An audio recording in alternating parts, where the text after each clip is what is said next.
Good morning. Well, choppy chop. Another choppy day yesterday. And well, that's not pleasant, to be sitting in a market that's not going anywhere. Um, if today can close green, we're going to have an excellent setup. And of course, we don't know whether a breakout could happen today or a breakdown as we begin the day. But looking at the futures chart here, what would be great is to get a green day today. You know, Dan has coined this years ago, and it's a small, like maybe a lady finger type of bear sandwich, let's call it, with the, you get the green bar and the red bar, and assuming we get a green bar that can close up near the high here today, the bearish bar in between the two bullish bars. And we've talked about this pattern, the move up above the high and this consolidation. And there was the big reversal day there. And the S&Ps survive this big topping tail day. And when it dipped down, buyer just stepped up aggressively again. And so this week, or let's say after this bar, it's unusual historically in that, look, it came up here and it had a week or so of a resting period. And after a resting period and maybe the topping tail created some kind of uncertainty, but why after this reversal bar? So these are kind of the thoughts that we go through, looking at the trend and support and resistance and bar by bar analysis. And my thought is, well, after this resting period, what the heck are you waiting for here? You came down off of the high, and we're expecting a correction, right here. We got the correction. It was, I guess, relatively mild, compared to the move up off of the low. And, choppy. We all know tech has gone up. But this resting period here, it's like, okay, get going. Maybe now it's waiting for the tech to consolidate a little bit and come in, which we'll take a look at, which made total sense that they needed to correct a bit after the move. So in part today, the end of this week may be setting up the move that's supposed to happen, in that, markets moving together in unison to the upside. We'll see. So is today another choppy day? It could be, but it could be a good thing in the end for next week. If then, the result is a breakout, meaning another resting period at the old high here. And then, the breakout comes and this another bearish bar being ignored, and so on. So that being said, of course, yesterday's low is supposed to hold now. So that should be marked off. And we've got, the trading range that's been created now, pivot highs, pivot lows in opposition of each other, where sellers are saying, hold on there, big bulls, you ain't going nowhere here. And then they backed off and said, all right, well, we'll just buy it here near this pivot low and, take our positions. And so now we've got this trading range. So unless you're, again, nimble, you should just stay out of the way, because markets, as far as the ES, is just not going anywhere right now. But again, in the trading range, you can buy at the bottom of the range, thinking, well, what if it goes up to the top of the range? Not a bad trade, for a short-term trade, and then take your money and see what happens at the top of the range. So you can see, that we're taking an X-ray into these bars here, and this provides us a trading range. Weekly, still, the V bottom grind. It hasn't taken out last week's high, but a new closing high. So if we were to look at this on a line chart, you see the V and the line moving up. And the assumption is it keeps going till it gets up here. And we shall see. Now we've got the setup. We know what it shouldn't do, meaning break down here with any significant move lower and to stay lower. Now, should it break below here intraday and spike to the downside, as you can see, there's nothing to stop it from going down. So from the bullish case scenario, that's a concern. Now, for whatever, if it should spike down and at the end of the day becomes a bottoming tail bar, well, that's going to be very positive and in alignment. So we just don't know, right now. But look, it could break lower. Right? We all know anything's possible. But at the end of the trading day, the end of this time period, the daily, well, what does this look like? Well, it could look like this, or maybe a little higher or lower, whatever, just going nowhere. It could be a red bar breaking down, which isn't going to be positive, of course. And if it looked like a bottoming tail bar, it would be in alignment with the idea of this resting period. And if it poked down and came back in, well, it was able to regain this consolidation, and it would be even more powerful if it could actually break out next week. So right now we are in waiting mode here, waiting for some event, something to happen that gives us a better signal that things are ready to move one way or the other. All right. SPX, it's expiration day. Again, things are a coin flip here as to which way they're going to go. I think your weekly is a monthly. You are right. I was looking at that. Thank you for that.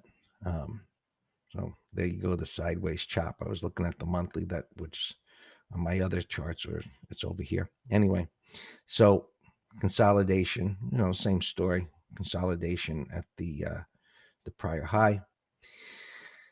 And so we'll just see where today is. Right, we've got up to 320, almost 322. So up near the top of the range, and just sitting up there. That's PX 3126, 3160.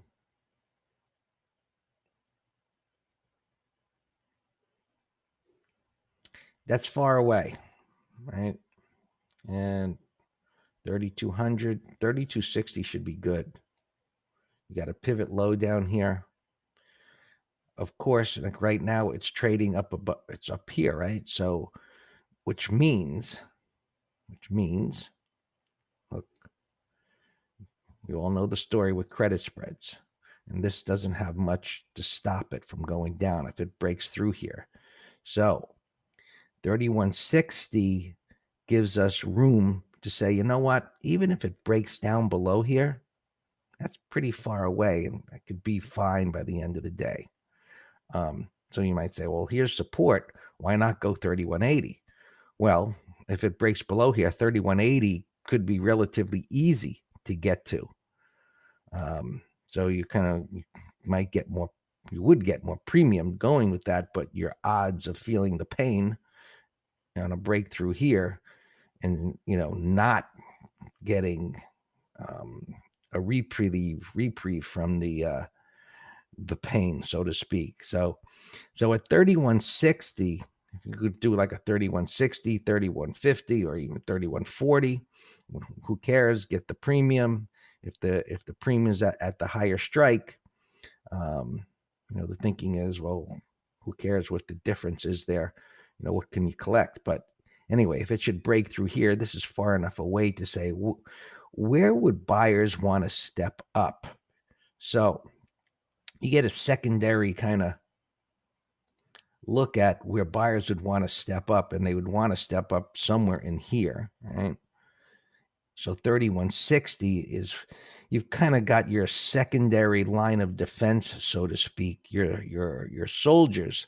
So you've got your protection here, Well, if it breaks, you got another line of protection.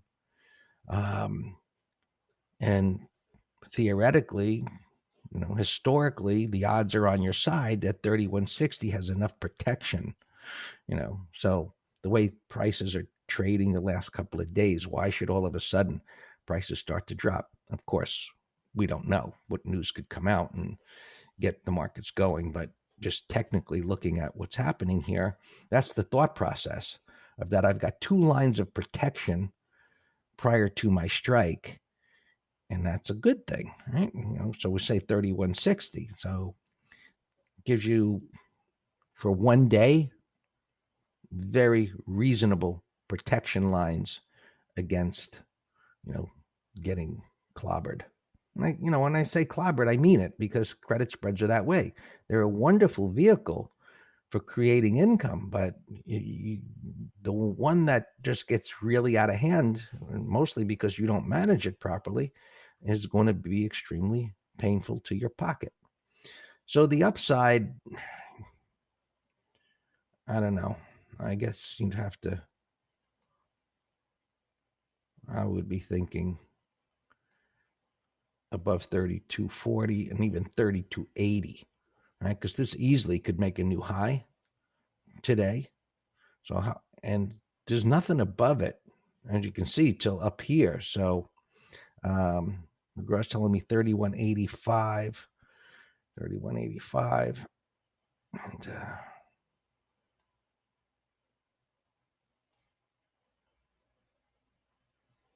30. No, you're down below 3185. No way I'm going at 3185. 3280. 3280 could make sense. 3280. Yeah, so weekly chart, 3 weeks, a grinder up this week, just basically doing nothing. And the other side of this what if scenario, we always have to have a what if, right? We're looking at this bullish price action here. So that guides us to the odds being on the long side, being the breakout. And with the cues, which we'll get to, having their mild correction, which was due. But certainly, as we go into next week, we're going to use the prior weekly low as our significant support point. And, coming up here like that, you get a red bar here. Now we're looking at an M top, and, getting a little ahead of ourselves here, but, that's something to think about next week. We'll see how today ends the day. So, clearly buyers want to keep stepping up here on the dips. So the put side for SPX, I like that 3160 down there, and we'll just keep an eye on things throughout the trading day. And we just look what premiums are. We just go to the options table, and you just say, well, what would be a no-brainer, right? So I look at this trying to say, can you get to 3,400 today? I'll say not in a million years. And you look at the options table, and probably you see, well, there's no premium there, so no free lunch there, Gregorio. And then you start looking down and saying, well, where's the premium? And then you say, well, if it's at 33, 34, that's not bad. And if so on and so forth, as you start coming down premium, and then what is the probability? Now, we said we have protection on the downside. Well, where do we have our protection on the upside? Right? So you don't. And that's the risk on the upside. My bias is neutral to bullish, Ludwig, as long as the markets hold up here. So right now we have to be neutral, pretty much either nimble or sitting on our hands based on these charts. Right? And if today ends with another bar up here, right, holding here, and as we go into the weekend, right, would lead our thought process to being buyers are not running away, even though it's at resistance. So I think we always have thoughts. Why? Why is this happening? Well, as we get to what has been leading this market and this quick run up and then the gap, it did gap that morning, SPX, the Qs, it gapped up and came down hard. It's a little extended. So major support is here. Minor support is here. The dip toward minor support was bought, and the leader is correcting here. So this is what I meant by next week might be the time for things to move and things moving in unison, because the leader is going through a correction through basically time with whippy price action. Right? There's nothing wrong with this chart other than it's gotten whippy, which is, of course, it could be a change in the personality. It could be a top, right? We don't know. But as prices run as these have, and they get erratic and whippy, historically, tops do happen based on that. However, not until it actually violates the low or has a deep retracement do we really have proof of that. So this could consolidate, as it has been over the last week, and it could consolidate some more next week. And as long as it stays above this area here and chops, you have to be neutral to bullish. Now, what are our concerns? Right? As I explained earlier in the week, sentiment is way up here. Last time it went way higher. Breadth is still neutral, and it's got room to go up. So this chopping around here, right, begins to put things into alignment. Right? Stop loss hunting in a slow market. I don't know if you're talking to someone else or to me. Maybe algos do that, if that's what you mean. I'm not sure. Anyway, so if this corrective price action doesn't damage any of the other charts, breaking down, the thought going into next week is things get, this corrective action gets over with. And while sentiment is up here, you can see it picked up a little bit the last couple of days. This isn't going to come down much, but breadth pushes up, and then whether it's a week or whatever, two, we don't know. But when these come into alignment, we know at that point the market is going to have some type of correction again. Right? This works really well over decades with two market internal gauges. Right? Sentiment and breadth. Are they in alignment or not? Right? So right now they're not. So they're not giving us any signal. So, as I've explained, I'm not going to do it again. What we're looking for to happen. All right. Q's coming up here a little bit. Mess to the left. YM. Is it better to use futures in pre-market analysis? You can use SPY. SPY is active. You're going to see pretty much the same thing.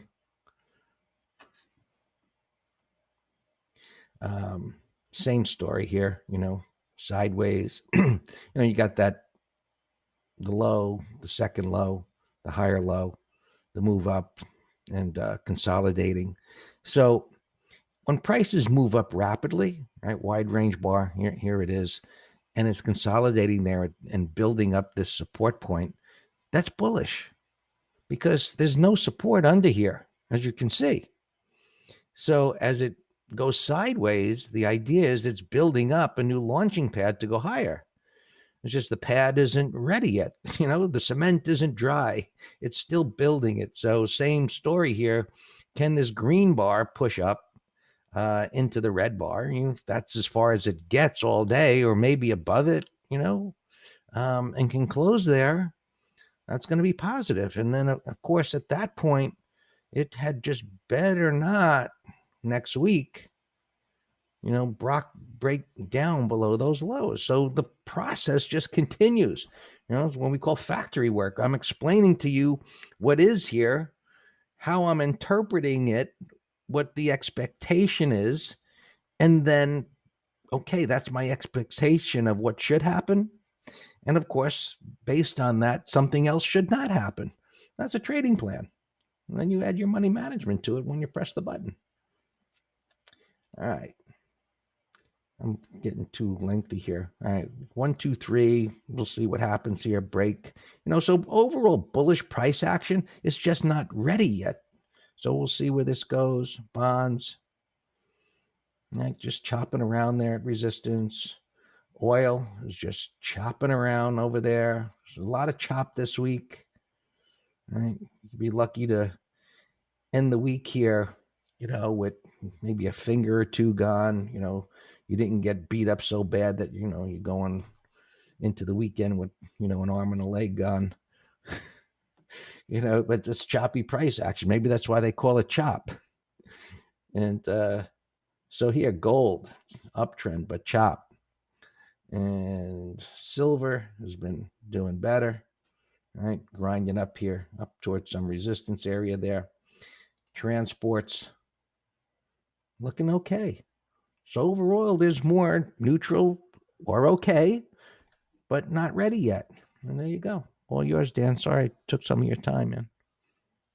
Oh, no worries at all. Mr. Pink's asking me if someone's manipulating the market. It's probably Dan. Exactly. So all our opens are fine. So let's just go right to gappers and earnings. The only slight one against us is RCL. We have a put spread way the heck under here. Well, we actually have two of them. We have one for next week and one way the heck under here, 45s. Even with the gap down yesterday, we still had an open profit, which surprised me.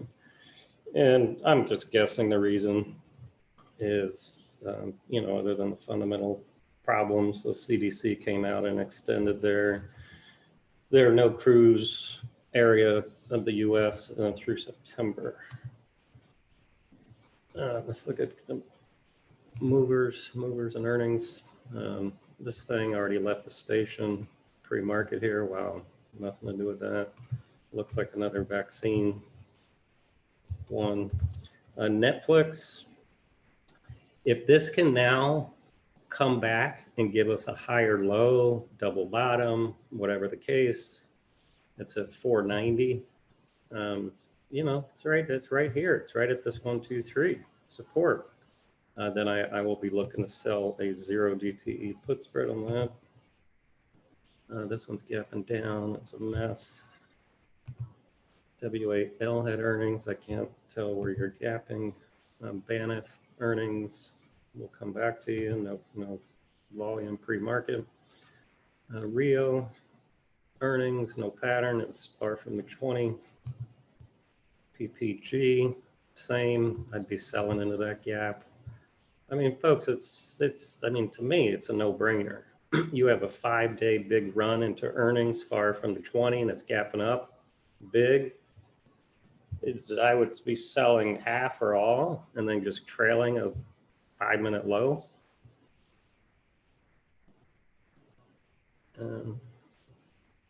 MRTN.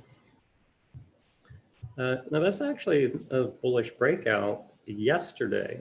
I like daily, weekly, monthly. I see some prints up here. So that one's definitely worth watching. MRTN. This looks like a penny stock toy and it's doubling. So that probably is another vaccine one. I see some light volume on Fergie. We'll come back to you. ALV gapping down 65.90. No pattern, gap in the support. STT, a bank, 63 bucks. It's a bearish gap, but there's no price void. Maybe a call spread under 30-minute low. Here's another one. Ran into earnings extended, got no interest. RF gapping down, no pattern. RH is not a gapper or earnings stock. I just typed it in by error. And look at this amazing gap breakout on Wednesday. Greg surely missed that one. Wow. That's a beautiful pattern. A little downside shakeout, snapped right back above the rising 20. Like JB Hunt, like Jake, I don't know what to do with that. I mean, it's I think we bought it this day, right? Didn't we swing trade JB Hunt?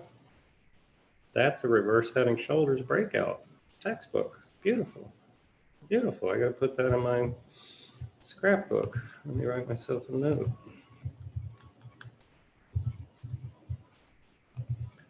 And I'll add it to the list. Yeah, and go through the checklist. Tell me if they're liquid.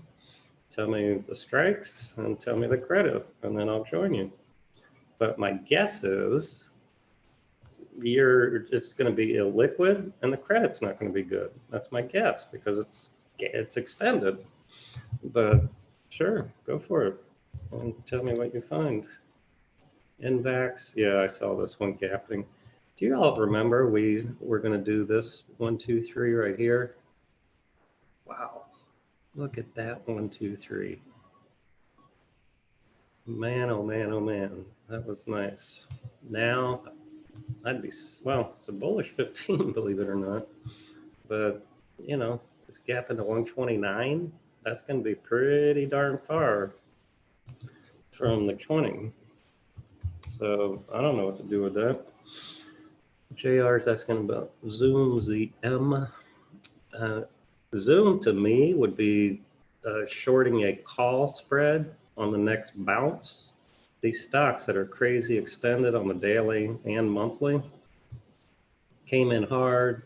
That's a very, very sloppy buy setup. We like them controlled pullbacks to support. This one actually made a lower low by trading under this. It's gapping down. It's a mess. It's not even worthy of me setting an alarm. I mean, it's a mess. Index is hard to borrow and toss. Okay, well then you can check out the puts, see if they're liquid. IAA, yeah, we have a big list of 1, 2, 3s that you all, Jason and others gave me a big list yesterday. But yeah, that's a 1, 2, 3. Hilton, I actually posted that to our subscribers over the highs. I like Hilton directional. Jason Flex. I don't like it. It's a mess. Look to the left, it's a mess. Norma's asking about Facebook. Facebook long. No, it looked like it tried to break out there pre-market, Norma, and it got slammed. The daily, there's absolutely no pattern. So Facebook is a very big stay away right now. Check out work as a gap and maybe a swing. It's in a sideways move, but bottoming tails over the last 3 days. Gapped up here today. 5-minute high. WORK. Yeah, Neo, that would have been on this topping tail on TJ. That was a beautiful reversal with that topping tail. That would have been a great out of the money call spread. All right, Netflix is not coming in for us, darn it. See, I wanted it to come in. He doesn't care what I want, but let me look at the premiums anyway.